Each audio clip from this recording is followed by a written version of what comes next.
কথা বলছে বাংলাদেশে, স্বাগত জানাচ্ছি আমি তুষার আব্দুল্লাহ। কথা বলছে বাংলাদেশে, আমার সঙ্গে যোগ দিয়েছেন কবি ইরাজ আহমেদ। ইরাজ ভাই স্বাগত। আপনাকেও ধন্যবাদ আমাকে ডাকার জন্য। হ্যাঁ, আমরা একটু আলোচনাটা শুরু করতে চাই যে আমরা তো আসলে ফাগুনেও আছি, আবার ভাষার মাসেও আছি, আমরা আগুনেও আছি, আবার আগুনেও আছি। তা ফাগুন, আগুন এবং ভাষাও তো একটা দ্রোহের বিষয় আছে। সব কিছু মিলেই এই যে আমরা আসলে ফাগুনে এখন কতটা থাকতে পারি, আমাদের রাজনীতি, আমাদের সামাজিক অবস্থা, আমাদের তারুণ্য, সব কিছু মিলে ফাগুন আমাদের কতটা স্পর্শ করে। প্রথমেই কি একটু হতাশাজনক কথা বলি, বা হতাশা নয়, শুরু হতে পারে, মানে ফাগুনের বিরুদ্ধে একটু বলি যে এবারের ফাগুনটা কিন্তু একটু অন্যরকম। এবারের ফাগুন রাজনৈতিক, এত রাজনৈতিক ঝড়ঝঞ্ঝা বয়ে গেছে আমাদের এই সমাজের ভেতর দিয়ে, সেটার ফাগুন কতটা এসেছে ঠিক দৃশ্যমান নয়। যেমন অন্য ফাল্গুনের প্রথম তারিখে যেরকম প্রচুর হলুদ শাড়ি, পাঞ্জাবি, ফুলের ছড়াছড়ি দেখতে পাই, বা তারপরই ভ্যালেন্টাইন্স ডে বা পহেলা ফাল্গুন বাংলা ক্যালেন্ডার অনুযায়ী যেই দিন, সব কিছু মিলে একটা জায়গায় দাঁড়ায়, কিন্তু এইবার একটু কম মনে হয়েছে। তো সেইটা কি আস্তে আস্তে ফাল্গুন দূরে চলে যাচ্ছে? আমার তা মনে হয় না। না, আমরা তো দেখলাম যে প্রকৃতিতে ফাগুন আছে, সজনে ফুল, কোকিল ডাকছে, আমের মুকুল ছিল, সবই আছে। প্রকৃতির আয়োজন সম্পূর্ণ, প্রকৃতি সাজিয়ে রেখেছে। প্রকৃতি কখনো ভুল করে না, কিন্তু আমরা হয়তো এক ধরনের দুঃসময় বা বলি যদি অসময়ের ভেতর দিয়ে অনেকটা পথ পার হয়ে এলাম। ফলে এইবারের ফাগুন একটু আস্তে বা একটু অলক্ষেই থেকে গেল আমাদের কাছে। মানে আমরা ফাগুন আসার সময় কিন্তু আমরা মাঘটাকে কিন্তু খুব একটা মাঘের উষ্ণতাও পাইনি এবার, সেটা প্রকৃতি হয়তো দেয়নি, প্রকৃতি হয়তো দেয়নি।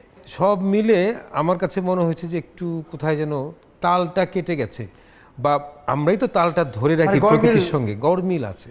মানে যে আমাদের যে রাজনৈতিক জীবন, সামাজিক জীবন, তার সঙ্গে সেটা দেখে হয়তো প্রকৃতি একটু বিব্রত। হ্যাঁ, হয়তো প্রকৃতি বিব্রত হলেও প্রকৃতি কিন্তু তার কাজটা পাইনি। শীতের পাখি বলতে পরিযায়ী পাখি যেটা খুব কম।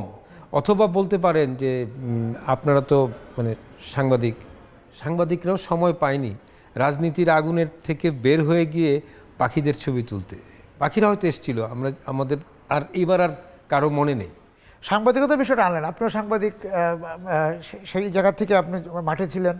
হ্যাঁ, এখনও তো মাঠে নাই, কিন্তু এই যে দ্রোহর সময়, ফাগুনের সময়, আগুনের সময় বললেন, সেই সময়ে যে সাংবাদিকতাটা, ধরেন আপনাদের পরপর আমরা সাংবাদিকতা আসলাম, তখন আমরা ভোট করেছি, নির্বাচন ছিল, নানা রকম রাজনৈতিক ছিল।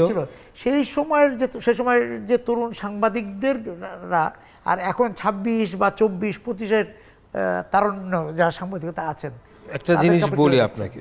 আমরা যখন ছাত্র ছিলাম, আমি তো ছাত্র জীবন থেকে সাংবাদিকতা করি, বিশ্ববিদ্যালয়ে সংবাদদাতা করতাম আর কি। তখন আমি দেখতাম যে, আমি রাজনৈতিক অ্যাক্টিভিস্টও ছিলাম, তখন আমি দেখতাম যে এরশাদ বিরোধী আন্দোলন চলছে। তো ফাল্গুন মাসে মনে হতো যে আন্দোলনটা অনেক তীব্র হতো, কিন্তু আমরা এটাকে মনে রাখতাম। কিভাবে মনে রাখতাম? সেটা মনে রাখতাম যে হয়তো কেউ একটা পোস্টার করে দিল যে আগামী ফাল্গুনে আমরা দ্বিগুণ হব।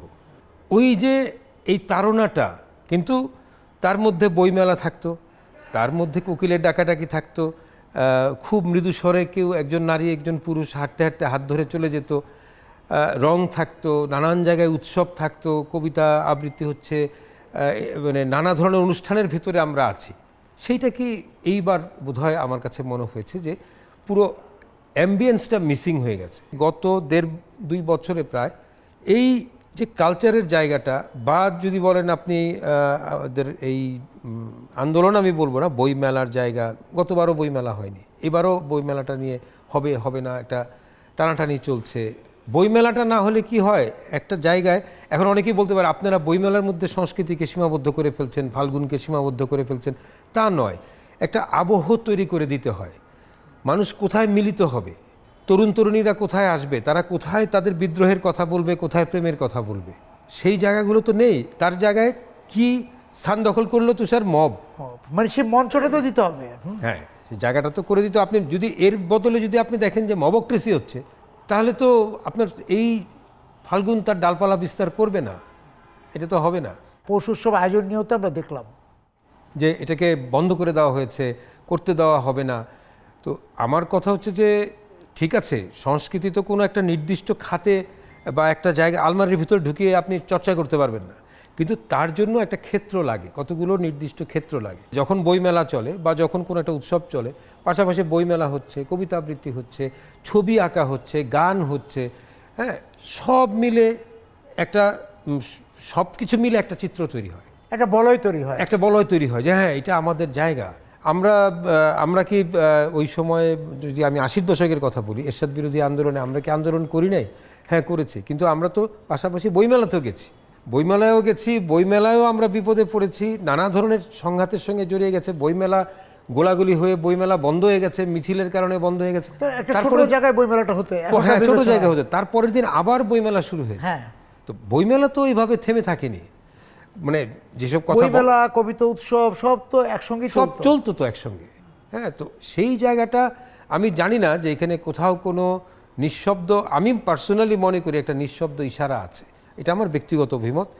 এই নিঃশব্দ ইশারা আমাদেরকে অনেক কিছু থেকে সরিয়ে নিয়ে যেতে চায় বা চেয়েছিল, সেটার থেকে হয়তো আমরা আস্তে আস্তে আবার বের হব।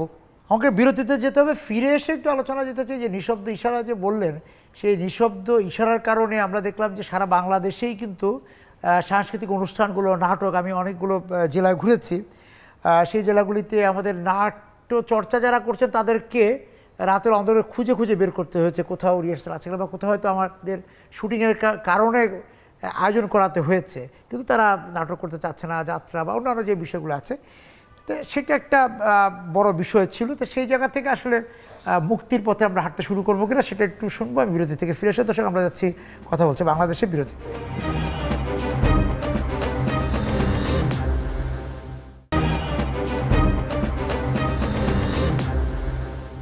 ফিরে এলাম, কথা বলছে বাংলাদেশে, নিঃশব্দ ইশারার কথা বলছিলাম। সেই জন্য যে এই ইশারার কারণে বললাম যে অনেক জায়গায় আমরা কাজ করতে গিয়ে দেখেছি যে ওই শহরে বইমেলা হবে কি হবে না, ওই শহরে ছবি আঁকার একটা সংগঠন ছিল, তারা চুপ হয়ে গেলো।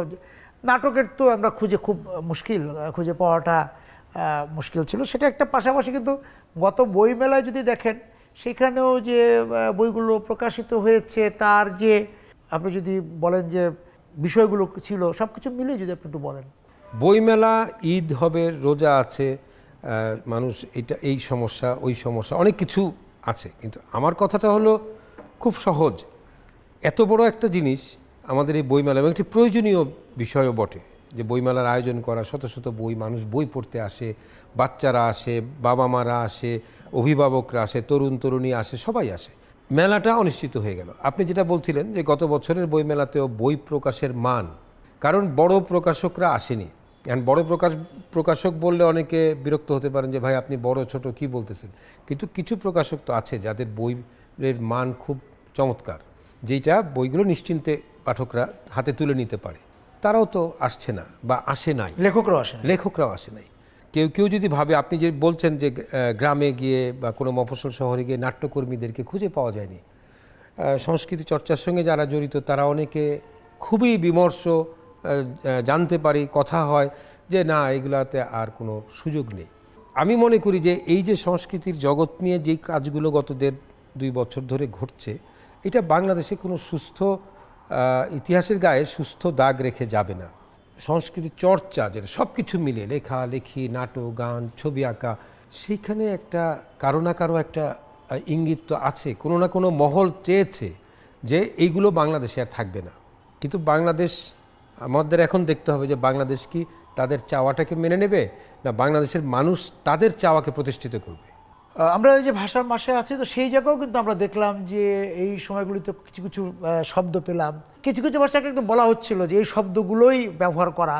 এবং আমরা দেখলাম যে গানের ক্ষেত্রেও নানা রকম আমরা দেখেছি যে এই গানগুলো না অন্য গান, সব কিছু মিলে আমরা ভাষার মাসে আছে। ভাষা চর্চাটাই আমাদের কীরকম হচ্ছে এখন? ভাষা চর্চা তো অনেক দূর। আপনি শব্দ দিয়ে, ভাষা দিয়ে একটা স্ট্যাবলিশড ল্যাঙ্গুয়েজকে, মানে ভাষাকে, স্থিতিশীল একটি ভাষাকে আপনি আক্রমণ করে ফেলতেছেন প্রায়। আপনি তো যেই ভাষাগুলোর প্রতি ইঙ্গিত করছেন যে বাংলা ভাষায় যেই শব্দগুলো আছে সেগুলোকে রাতারাতি পাল্টে দিয়ে অন্য শব্দ ব্যবহার করা হচ্ছে। কখন আপনি ভাষাকে আক্রমণ করতে চান? আপনি যখন বুঝতে পারেন যে এইখানে যদি আক্রমণ করি, যারা এই ভাষাটির চর্চা করে, যারা ভাষার বিকাশের জন্য কাজ করে, তারা এতে করে অসহায় হয়ে পড়বে, তারা আক্রমণের মুখোমুখি হবে এবং তারা সেখানে দিকভ্রান্ত হবে। এবং একটি মহল কিন্তু ঠিক এই কাজটাই করেছে, ভাষাকে আক্রমণ করেছে তুষার ভাষা দিয়ে। এবং সেই ভাষা এতটাই ভয়ঙ্কর, এবং আপনি দেখবেন যে সেই ভাষার ভিতরে মানুষকে, বিশেষ করে নারীকে ছোট করার, ভীষণভাবে অপমান করার একটা প্রবণতা তৈরি হয়েছে। ফলে এইটার প্রভাব কিন্তু সমাজের ভেতর ছড়িয়ে পড়েছে, ভাষা আক্রমণাত্মক হয়ে উঠেছে, যেটা আমাদের বাংলা ভাষা ছিল না। এই কারণে কেউ 1952 সালে কিছু মানুষ জীবন দেয়নি যে ভাষার এই পরিণতি হবে। আপনি বলতে পারেন যে সর্বদাই কি সুললিত ভাষায় সবাই কথা বলে? না, কিন্তু সেটারও একটা পরিমাপ আছে। এই বাংলাদেশে দাঁড়িয়ে আমি যা দেখে গেলাম বা দেখছি, আমার কাছে মনে হচ্ছে যে আমি অতীত জীবনে এরকম দেখিনি। মানে আমরা তো 90-এর স্বৈরাচার বিরোধী আন্দোলন দেখেছি, 96-এর আন্দোলন দেখেছি, 96-তে একটা আন্দোলন হয়েছিল, সবকিছু মিলে আমরা অনেক আন্দোলনে দেখেছি, নানা রকম আন্দোলন। সেখানেও তো স্লোগান ছিল না, সেই স্লোগানগুলো তো, সেই স্লোগান থেকে ভাষা শেখার একটা ব্যাপার ছিল অবশ্যই। এবং সেই স্লোগানগুলোর মানে আমরা মানে উৎসমল ছিল কিন্তু কবিতা থেকে আসতো, হয়তো উপন্যাস বা নাটকের একটা পংক্তি বা সংলাপ থেকে আসতো। নিশ্চয়ই। আপনার মনে আছে কি না যে ঢাকা ইউনিভার্সিটিতে কলা ভবনের ঠিক উল্টা দিকে, মানে বড় রাস্তার উপরে বিশাল করে সমাজতান্ত্রিক ছাত্র ফ্রন্ট বা আরও এরকম বামপন্থী সংগঠনগুলো কবি হেলাল হাফিজের লাইন, এখন যৌবন যার মিছিলে যাবার তার শ্রেষ্ঠ সময়, এটা বিশাল করে লেখা ছিল। তো তাতে কি আন্দোলনের তীব্রতা কমে গিয়েছিল বা এগুলি খুবই বাজে ভাষা? তা তো নয়। কবিকে ব্যবহার করা হয়েছে, সাহিত্যিকদের ব্যবহার করা হয়েছে, ছড়া ব্যবহার করা হয়েছে। হ্যাঁ, জহির রায়হান কবে প্রয়াত হয়েছেন, কিন্তু ওনার কথা দিয়ে তো আমরা স্লোগান লিখেছি দেওয়ালে। সেই জায়গাটাকে দখল করেছে হচ্ছে ভিন্ন একটি ভাষা, ভিন্ন আক্রমণের ভঙ্গি তৈরি হয়েছে, মানুষ ভয় পেয়েছে। হ্যাঁ, সেটা একটা মানে বিপদ সংকেত ছিল, অবশ্যই বিপদ সংকেত ছিল আমি মনে করি। এখন আমাদের দেখতে হবে যে সেই বিপদ সংকেতটা আমরা কতটা দৃঢ়ভাবে হেঁটে এটা পার হতে পারবো। আমাদের কথা হচ্ছে যে এই আমরা যদি বলি যে আমাদের বুদ্ধিবৃত্তিক সমাজ, তাদেরকে আপনি কোন ভূমিকায় দেখলেন এই জায়গা থেকে, এবং তাদের মধ্যে একটা বিভাজন তো আপনি দেখলেনই। নিশ্চয়ই বিভাজন দেখলাম। বিভাজন আমি বলবো যে অতীতেও ছিল, সবসময় ছিল।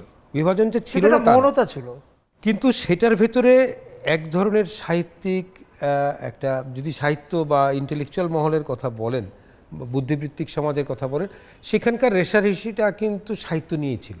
সেখানে কিন্তু এই ধরনের, আমরা গত 1.5 বছর 2 বছরে যা প্রত্যক্ষ করলাম, এই ধরনের কাদা ছোড়াছড়ি, এই ধরনের পিছনে ষড়যন্ত্র, এটা কিন্তু আমরা দেখি। সেটা তো এই বুদ্ধিবৃত্তিক সংলাপ দিয়ে তো মানে আমরা যদি বলি যে প্রতিপক্ষর সঙ্গে যে সংলাপ বিনিময়, সেটা কিন্তু সাহিত্যিক ভাষা দিয়েও সম্ভব। আপনি আমি বইমেলাতে সাক্ষী হুমায়ুন আজাদ স্যার এবং হুমায়ুন আহমেদ স্যারের দুজনের মধ্যে কিন্তু আমাদের সামনে এটা হতো। নিশ্চয়ই তারা কি পরিমাণ বাহাসের মধ্যে জড়িয়ে পড়তো। কবি শামসুর রহমান এবং কবি আল মাহমুদের মধ্যে, হ্যাঁ, দুজনের মধ্যে কিন্তু যদি ওইভাবে বলতে হয় যে ভীষণ এক ধরনের মানে বৈরী সম্পর্ক ছিল। আবার তারা খুব ভালো বন্ধু, তারা অসম্ভব ভালো বন্ধু ছিলেন তারা। এবং আপনাকে আমি আজকে একটা ঘটনা বলি ছোট্ট করে, যেটা বিরতি থেকে ফিরে এসে, হ্যাঁ নিশ্চয়ই। দর্শক, আমরা বিরতিতে যাচ্ছি, কথা বলছি বাংলাদেশের।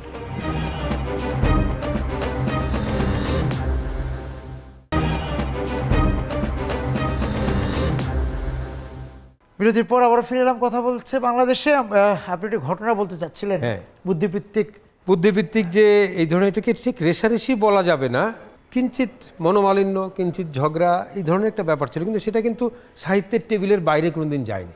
মানে বইমেলায় আমি একটি ঘটনা জানি যে এটা আমার সামনেই হয়েছিল, শামসুর রহমান সাহেবকে কেউ একটা, মানে ওই যে আবার মবের কথায় ফিরে আসি, বা কেউ এরকম কয়েকজন মিলে তাকে কিছু প্রশ্ন করছিলেন যে ওনার কিছু কর্মকাণ্ড, বা উনি কেন এখানে সাহিত্য এইভাবে একটা জিনিস লিখছেন, বা এই প্রতিষ্ঠানের সঙ্গে কেন জড়িত আছেন, উনি কি করছেন, এই ধরনের একটা জবাবদিহিমূলক একটু জিনিস ছিল। দেখেন, দুজনের মধ্যে এত বৈরিতা ছিল বা এত মুখ দেখা দেখি ছিল না বলা ভালো। ওনাকে কিন্তু ওই ভিড়টা থেকে উদ্ধার করেছিলেন কবি আল মাহমুদ, এবং দুই বন্ধু কিন্তু হেঁটে হেঁটে চলে গেলেন, বের হয়ে চোখের সামনে দিয়ে চলে গেলেন। কোনো সমস্যা তো কোনোদিন শুনিনি যে ওনাদের মধ্যে একজন আরেকজনকে মারতে গেছে। সাক্ষাৎকার নিতে গিয়েছে, আল মাহমুদ ভাই কিন্তু শামসুর রহমানের গুণমুগ্ধ, হ্যাঁ, আবার শামসুর রহমান ভাইও কিন্তু আল মাহমুদের গুণমুগ্ধ, নিশ্চয়ই, হুমায়ুন আজাদ স্যারও। হ্যাঁ, উনি সামনে যাই বলুক না বলুক, পিছনে তো উনি বলতেন এই কথাগুলো, যে এই দুজন কবি সাংঘাতিক একটা প্রভাব বাংলা কবিতার উপর রেখে যাচ্ছেন। এখন আমার কথা হচ্ছে যে ওইটা একটা বলবো যে সুস্থ অনুশীলন ছিল আমাদের, সাহিত্য সংস্কৃতি যাই বলেন, ভাষা বলেন, সব কিছুর একটা সুস্থ অনুশীলন ছিল। এবং সেই জায়গা থেকে এখন যে তরুণ কবি লেখক উপন্যাসিক আছে, তাদেরকে আপনার কি মনে হয়? আমি তরুণ লেখক কবি সাহিত্যিকদের উদ্দেশ্যে একটাই কথা বলতে চাই, সেটা হচ্ছে যে তারা লেখাপড়া করছে না। আমার মনে হয় যে সমস্যাটা ওইখানে। হ্যাঁ, কারণ পড়াশোনার পরিধি যদি আপনি না বাড়ান, তারা প্রচার এবং প্রসারে ব্যস্ত। হ্যাঁ, এখন প্রচার এবং প্রসার তো শুধু সাহিত্যকে আর পৃথিবীর যাইকেই উঁচু অবস্থানে নিয়ে যাক, মানে সুউচ্চ লক্ষ্যে নিয়ে যাক, সাহিত্য চর্চাই ভালো। ওই জিনিসটা তো ইরাজ ভাই আমরা দেখেছি বা আপনারা দেখেছেন যে আগে সাহিত্যিকদের কাছে ছুটে যেত রাজনৈতিক দলগুলো, যে ওই সাহিত্যিক আল মাহমুদকে তার দরকার, শামসুর রহমানকে দরকার, ওমর আজাদকে দরকার, তাই না? নিশ্চয়ই। বা সম্পাদকদের কাছেও যেত, যেমন আপনার বাবাও সম্পাদক ছিলেন, তার কাছে হয়তো সরকার যেত বা বিরোধী দল যেত। কিন্তু এখন আমাদের তরুণ লেখকরা আজকে যেই দল ক্ষমতায় বা যারা একটু সাময়িক সময়ের তাদের কাছে যাচ্ছে, আবার পরবর্তীতে যে সে তার কাছে, এই যে একটা দৌড়ঝাঁপ, এই দৌড়ঝাঁপটা সাহিত্যের জন্য ভীষণ ক্ষতিকর। এইটা বলে তাদের গুণগত মানের ঘাটতি। গুণগত মান মানে কি, আমি আবারও বলবো যে লেখাপড়া যদি ব্যাপ্তিটা বা বলয়টা যদি বিস্তৃত না হয়, তাহলে আরও নিচের দিকে নেমে যাবে আমাদের সাহিত্য চর্চা। যদি আপনি ঠিকঠাক লেখাপড়া না করে সাহিত্য চর্চা যদি না আসেন, তাহলে আপনি কোথাও পৌঁছাতে পারবেন না। তো এইটা তারা বোঝে কিনা, আপনি যেটা বলছেন যে রাজনীতির সঙ্গে তাদের জড়িয়ে যাওয়া, এইটা কি মানে ধরেন, আমি বলবো যে এটা কি লোভ, এটা কি ক্ষমতা, ক্ষমতার হাতছানি, যে আমি কোথাও একটি চেয়ারে বসতে চাই, আমি কোনো একটি প্রতিষ্ঠানের ডিজি হতে চাই, আমি কোনো একটি জায়গায় চেয়ারম্যান হতে চাই। এই জিনিস আগে ছিল না, পদক বা একটি পদক চাই, আগে ছিল না এমন কথা বলা যাবে না।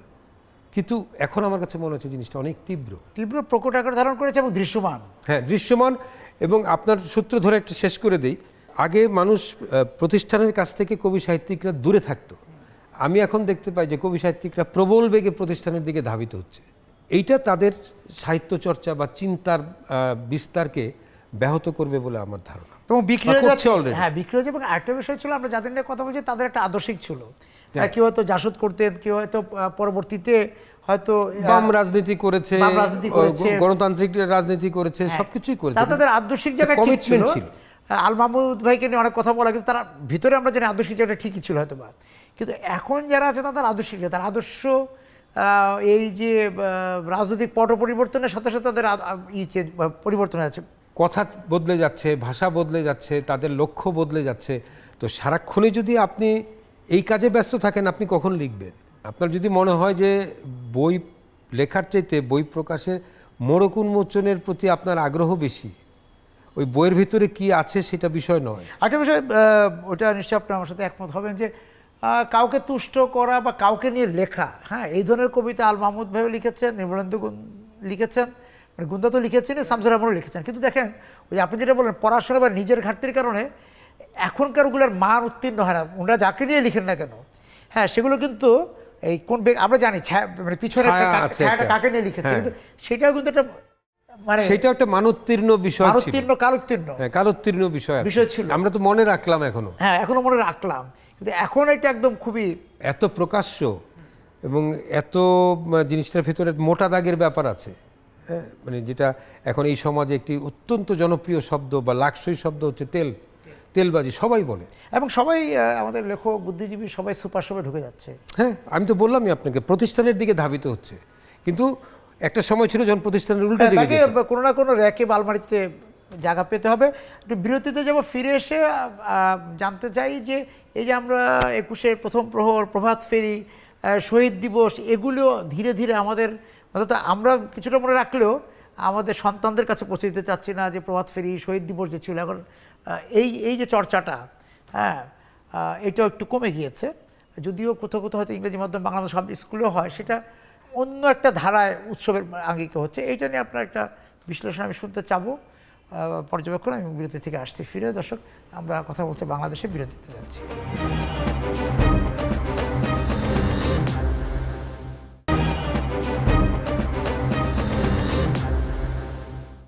ফিরে এলাম, কথা বলছে বাংলাদেশে। আমি বলছিলাম প্রভাত ফেরির কথা, শহীদ দিবসের কথা এবং ভাষা সংগ্রামীদের পরিচয়, তাদের সঙ্গে আমাদের যে নতুন প্রজন্ম বা তাদের সম্পর্কটা কত করিয়ে দিতে পারছে এবং ভাষা চর্চা। আপনি যেটা উত্থাপন করলেন এটা খুব খুব ধীরে এই যে চেতনার জায়গাটা, চেতনা শব্দটা অবশ্য আবার আরেক বিপদ সৃষ্টি করতে পারে, যাই হোক। আচ্ছা, আবেগের জায়গা, আবেগের জায়গাটা, যে এই আবেগটা খানিক তো সরেছেই। কারণ কি, সমাজ পরিবর্তিত হয়েছে, চাহিদা বদল হয়েছে, কিন্তু সেখানে সমাজের দায়িত্ব থাকে, সচেতন মানুষের দায়িত্ব থাকে যে আমাদের নিজস্ব ভাষা, শিল্প, সংস্কৃতির জায়গাটাকে এগিয়ে নিয়ে যাওয়া পরবর্তী জেনারেশনের কাছে। হ্যাঁ ঠিক আছে, যদি একেবারে আমাকে মিছিল করে শহীদ মিনারে সকালবেলা প্রভাত ফেরিতে যেতেই হবে, আচ্ছা আমি পারছি না, খুব যদি যৌক্তিকভাবে ধরেন, শহরটাও তো বড় হয়েছে। আমি যখন ছোটোবেলায় এই শহরে শান্তিনগর সিদ্ধেশ্বরী অঞ্চলে বড় হয়েছি, আমার এই অঞ্চলেই জন্ম, আমার এখান থেকে শহীদ মিনার হেঁটে যেতে অনেক সহজ ছিল। এখন আমি শহরের উত্তর প্রান্তে থাকি, সেখান থেকে আমার পক্ষে এটা হেঁটে আসা সম্ভব না। এরকম বহু মানুষই সমস্যায় আছে, কিন্তু তারা তাদের মতো করে এই সংস্কৃতির চর্চাটাকে যদি অব্যাহত না রাখে, তাহলে পরবর্তী জেনারেশন কিভাবে জানবে? শুধু দীর্ঘ সময় ধরে কতগুলো চর্চা হয়েছে। আপনি একটি ভয়ঙ্কর কথা আমাকে আজকে বললেন যে মফস্বল শহরে গিয়ে নাট্যকর্মী খুঁজে পাওয়া যায়নি। হ্যাঁ, এবং কোনো কোনো জায়গায়, কোনো কোনো জেলায় যে আমি উচ্চাঙ্গ সঙ্গীত শোনার চেষ্টা করতাম, সেটাও এখন বললো যে এখন আর এগুলো হচ্ছে না, এবারে একটু কমে গিয়েছে। তো আমার কথা হচ্ছে যে এগুলোকে শুধু একদল লোকের উপর দোষ দিয়ে তো লাভ নেই, বা অভিযোগ করেও লাভ নেই। আমরা ক্রমে ক্রমে আত্মঘাতী হয়েছি, হয়তো ক্রমে ক্রমে আমরা এটা থেকে সরে যেতে শুরু করেছি। এটার জায়গায় অন্য জিনিস, জীবন প্রবাহে অন্য জিনিস আমরা ছেড়ে এসেছি, কিন্তু এটা ছেড়ে আসাটা ভুল, সেটা আজকের সমাজে দাঁড়িয়ে আমরা টের পাচ্ছি। মানে আমাদের যে জেলা শহর ব্রাহ্মণবাড়িয়া, সেখানে যে আমাদের পক্ষে কিন্তু আমি কিন্তু উচ্চাঙ্গ সঙ্গীতের শিল্পীদেরকে আনতে পারিনি। আলাউদ্দিন খাঁ একাডেমিতে যেও, দুটেই বা নবীনগর, দুটেই আমাদের নিজেদের উপজেলা বা শহর, আমারও তাই। হ্যাঁ, তাই সেই জায়গাতে একটা আমি এখন আরেকটা বিষয় চাই যে আমাদের সমাজে ওই বিষয়টা এসে যে আমাদের ছেলে মেয়েদেরকে আমরা দেখি বিভিন্ন বিপণী বিতানে গেলে বা বিভিন্ন অনুষ্ঠানে গেলে বাবা মা তাদের সাথে ইংরেজিতেই কথা বলছেন। হ্যাঁ, কিন্তু তারা মানে প্রদস্তরী বাঙালি, বাংলাদেশি মানুষ। তো এই যে একটা চর্চা, এবং এই যে সে ইংরেজি মাধ্যমে দিচ্ছে, ভাষা ইংরেজি মাধ্যমে দিতেই পারে, ওই শিক্ষা নিয়ে আমার কোনো আপত্তি নাই, কিন্তু আমার ঘরের চর্চাটা কেন বাংলা হবে না? আমি কেন আমার ছেলে মেয়ের সাথে বাড়িতে বাংলা কথা বলবো না, বা প্রদর্শন করবো যে আমার মেয়ে বা আমার ছেলে ভালো ইংরেজি জানে? এবং ধরেন এটা কেন হবে যে আমি আরেকটু এগিয়ে গিয়ে বলি যে ভাষা, ঠিক আছে, আপনি আরেকটি ভাষা শিখতেই পারেন, জানতেই পারেন, আপনি 10টা ভাষা শিখতে পারেন, কোনো অসুবিধা নেই। কিন্তু আমার প্রশ্নটা হলো যে যখন আমি কাজী নজরুল ইসলামের একটা ছড়ার 2টা লাইন যখন কারোর সামনে, সন্তানের সামনে বা আরেকটু শিশু কারোর সামনে বলবো যে এটা কার ছড়া বলতো বা এটা কার কবিতা বলতো, সে হতভম্ব হয়ে আমার দিকে তাকিয়ে থাকবে। ভাই, আপনি বলেন ছড়া, মানে বাবা মার এখন ছড়া বলে রাইম বলো। হ্যাঁ, রাইম বলো। হ্যাঁ, তো এখন আমরাই তো নিজেদের, আমি একটু আগে বলছিলাম আপনাকে যে আমরাই আত্মঘাতী হচ্ছি, এবং মিরশ্রী চৌধুরী আত্মঘাতী বাঙালি, এবং আমরা আত্মঘাতী হচ্ছে। এবং আজকের সমাজে এসে এই আজকের বাস্তবতায়, হ্যাঁ 2026 সালের বাস্তবতায় আমাদের বোধহয় বুঝতে পারা উচিত যে আমাদের এই আত্মঘাতী সিদ্ধান্তগুলো আমাদেরকে আজকে কোথায় এনে দাঁড় করালো, সমাজকে কোথায় নিয়ে যাচ্ছে। হ্যাঁ, মানে আজকে তো আমরা যখন কথা বলছি 21-এর প্রহর, সেখানে যে আমরা যে ওই একটা প্রহর আসলে আমরা আমার ভয়ে রক্তে রাঙানো কালো ব্যাজ লাগিয়ে পাঞ্জাবি পরে রেডি হয়ে গেলাম, তারপরে সব ভুলে গেলাম। হ্যাঁ, তো আমি তো বারবারই বলছি যে ওই জিনিসটাই তো আমাদেরকে সর্বনাশ করে। মানে পোশাকই উৎসব, পোশাকই আচরণ করতেছি আমরা একটা শহীদ দিবসকেও শুধুমাত্র একটি দিনে আবদ্ধ করছি। কিন্তু আমাদের তো উচিত ছিল যে দীর্ঘ সময় ধরে বাংলা ভাষার চর্চা, বাংলা দৈনন্দিন জীবনে সংস্কৃতির চর্চা, সমস্ত কিছুর ভিতরে ইনভলভ থাকা, এবং সেখানে একটা আপনি বড় দায়ী করবেন না আমাদের শিক্ষা ব্যবস্থাকে? নিশ্চয়ই করব, আমাদের শিক্ষানীতি, নিশ্চয়ই করব। হ্যাঁ, কারণ আমাদের শিক্ষা ব্যবস্থার ভেতরে এমন সব গোলমেলে বিষয় আশয় ঘটে গেছে, এবং এতবার এগুলো কারিকুলাম পরিবর্তিত হয়েছে যে শিশুদের দোষ দিয়ে লাভ নেই, ওরা তো বিভ্রান্ত। এবং সর্বশেষ দোষটা মনে হয় নিজেদেরকেই দেওয়া যায়। গণমাধ্যমের ভূমিকাটাও কিন্তু এখানে খুবই, সেটা আপনি সাহসী লোক, গণমাধ্যমে বসেই আপনি গণমাধ্যমকে অভিযোগ করছেন। আমি এককালে ছিলাম, আমি মনে করি যে গণমাধ্যমের যে ভূমিকা ছিল তারা সেটা পালন করেনি। এবং সঙ্গে যোগ করে দিই, যে এখন অনেকগুলো কাগজে, যেহেতু আমি লেখালেখি করি, আমি জানি যে সাহিত্য পাতা প্রকাশের ব্যাপারে ব্যবস্থাপনার পক্ষ থেকে বা বাণিজ্যিক পক্ষ থেকে এক ধরনের নিরুৎসাহিত করা হচ্ছে, যে এটা করে না না, তার চেয়ে যে আমি এই চশমাটা মানে কতগুলো নকশা হবে, কোথায় কিনতে পাওয়া যায় সেটা বেশি সেটা বেশি গুরুত্বপূর্ণ। এই সাহিত্য পাতা আটকে রাখতেছেন, আমার বিজ্ঞাপন পাওয়া থেকে আটকে রাখতেছেন, আপনি স্পেস খেয়ে ফেলতেছে, এই ধরনের কথাও বলতেছে। আমাকে এই কথাটা একদিন বলছিল, তাকে আমি বললাম যে দেখেন, এটা কিন্তু একটি খুব নিঃশব্দ আন্দোলন হবে, একটা সময় যেয়ে কিন্তু দেখবেন কি সাহিত্য পাতাগুলো বন্ধ হয়ে যাচ্ছে দৈনিক কাগজ থেকে। আমি মনে করি যে সেটা খুবই খুবই খুবই একটি ভুল সিদ্ধান্ত হবে, এটাও একটি আত্মঘাতী সিদ্ধান্ত হবে। কারণ কারো মাথার ভিতরে বা একটি মহলের মাথার ভিতরে বা একটি জেনারেশনের মাথার ভিতরে বাণিজ্য এবং এই যে বাণিজ্যে বিভাজিত যে সমাজ, ওই যে ওইটা তো মনেই হয় যে বাণিজ্য সমাজ। তারপর আপনার কাছে মনে হয় না যে কোথাও মানে আমাদের এই সময় এসেও কোথাও কোনো এক হীরক রাজা বসে আছেন কোথাও? নিশ্চয়ই হীরক রাজা বসে আছে, এবং সেই হীরক রাজা অনেক গভীরের রাজা। সেই রাজাকে সত্যজিৎ রায় যেভাবে দেখালেন পর্দায়, আমরা বোধহয় এই জীবৎকালে সেই রাজাকে দেখতে পাবো না, কিন্তু তার কার্যক্রম উপলব্ধি করতে পারছি, এবং সেটা এই মুহূর্তেও করতে পারছি। আপনাকে অনেক ধন্যবাদ আজকে আমাদের সঙ্গে যোগ দেওয়ার জন্য। আপনাদেরকেও ধন্যবাদ। দর্শক যারা ছিলেন আজকে কথা বলছে বাংলাদেশের সঙ্গে, আপনাদেরকে ধন্যবাদ জানিয়ে শেষ করছি। আজকের কথা বলছে বাংলাদেশ। শুভরাত্রি।